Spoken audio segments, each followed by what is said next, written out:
আসন্ন উপনির্বাচনকে ঘিরে সরগরম উত্তর ত্রিপুরা ধর্মনগরের রাজনৈতিক আবহ। এই প্রেক্ষাপটে সোমবার সিপিআইএমের উদ্যোগে অনুষ্ঠিত হয় বিশাল মিছিল ও পথসভা। সকাল প্রায় 11টায় ধর্মনগর মহকুমা অফিস চত্বর থেকে মিছিলটির সূচনা হয়। দলীয় পতাকা ও স্লোগানে মুখরিত এই মিছিল শহরে বিভিন্ন গুরুত্বপূর্ণ সড়ক পরিক্রমা করে সমাপ্ত হয় কালীদিঘির উত্তর পাড়ে গিয়ে। এরপর সেখানে অনুষ্ঠিত হয় এক জনসমাবেশমূলক পথসভা। সভায় উপস্থিত ছিলেন প্রাক্তন মুখ্যমন্ত্রী মানিক সরকার। সভায় বক্তব্য রাখতে গিয়ে বর্তমান রাজ্য ও দেশের সামগ্রিক পরিস্থিতি নিয়ে বিজেপি নেতৃত্বাধীন সরকারের তীব্র সমালোচনা করেন প্রাক্তন মুখ্যমন্ত্রী মানিক সরকার। দুর্নীতি এবং বিজেপি সরকার সমর্থক বলে মন্তব্য করেন প্রাক্তন মুখ্যমন্ত্রী। এবং এখানে আমরা কি জিনিস লক্ষ্য করছি, দুর্নীতি এবং বিজেপি সরকার সমর্থক হয়ে গেছে। অফিসে গিয়ে একটা রেশন কার্ড আপনি যদি নূতন করে তৈরি করতে চান, পরিবারের লোক সংখ্যা বাড়ল, সেই রেশন কার্ডটা সংশোধন করে নূতন যিনি সদস্য তার নাম যুক্ত করার চেষ্টা করেন, সেখানেও পয়সা না দিলে এই কাজটা নাকি এখন করা যায় না। আপনাদের ধর্মনগর অভিজ্ঞতা আপনারা ভালো করে বলতে পারবেন। শুধু তা না, স্থায়ী বাসিন্দা পার্মানেন্ট রেসিডেন্টের সার্টিফিকেট এটা অফিস থেকে আনতে হয়। সেই সার্টিফিকেট আনতে গিয়েও 7 দিন, 10 দিন, 15 দিন অপেক্ষা করতে হয়, ঘুরতে হয়।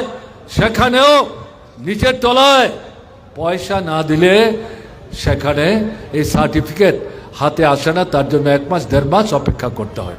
আমি সাধারণ এই দুটো দৃষ্টান্ত এখানে উপস্থিত করার চেষ্টা করলাম। এরকম একটা জায়গায় ত্রিপুরায় বিজেপির দুঃশাসনে ত্রিপুরা চলে গেছে। বেকারত্বের হার ক্রমাগত বৃদ্ধি পাচ্ছে এবং রাজ্যে আইন শৃঙ্খলা পরিস্থিতির অবনতি ঘটছে। পাশাপাশি সরকারি দপ্তরগুলিতে কর্মচারী ঘাটতির কারণে সাধারণ মানুষ নানাবিধ সমস্যার সম্মুখীন হচ্ছেন। অথচ ক্ষমতায় আসার আগে দেওয়া প্রতিশ্রুতি 8 বছরেও পূরণ করতে পারেনি বিজেপি সরকার বলে উল্লেখ করেন মানিক সরকার। সদ্যম পে কমিশনের সমস্ত সুযোগ পাবে, ঘরে ঘরে চাকরি হবে, শূন্যপদ পূরণ হবে, রেগার 200 দিন কাজ হবে, ন্যূনতম 340 টাকা মজুরি হবে। আমি কয়েকটা উল্লেখ করলাম। আপনারা যারা শুনছেন আমার কথা, এই 8 বছরে আপনাদের যে অভিজ্ঞতা, ধর্মনগর সহ একটা প্রতিশ্রুতি কার্যকরী করেছে? করেনি। এরা জানে প্রশ্ন উঠবে, প্রতিবাদ ধ্বনিত হবে, আন্দোলন সংগ্রাম সংগঠিত হবে।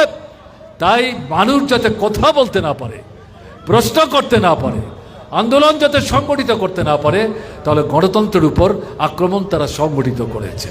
মিছিল, মিটিং, সভা সমাবেশ তারা পারমিশন দেয় না।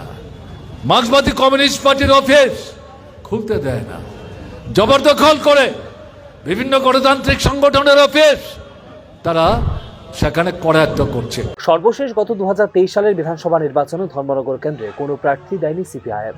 ওই সময় নির্বাচনে ভারতীয় জনতা পার্টিকে তীব্র প্রতিদ্বন্দ্বিতার মুখে ঠেলে দিয়েছিল বিরোধী দল কংগ্রেস। তবে এবারের নির্বাচনে দুই বিরোধী দল সিপিআইএম এবং কংগ্রেস আলাদা আলাদাভাবে প্রতিদ্বন্দ্বিতার কারণে ধর্মনগর উপনির্বাচনে বিজেপির জয়ের পথ অনেকটা মসৃণ করবে বলেই মনে করছে রাজনৈতিক বিশ্লেষকরা। উপনির্বাচনের আগে সিপিআইএম এর এই ধরনের কর্মসূচি রাজনৈতিক সমীকরণে কতটা প্রভাব ফেলবে তা বলবে সময়।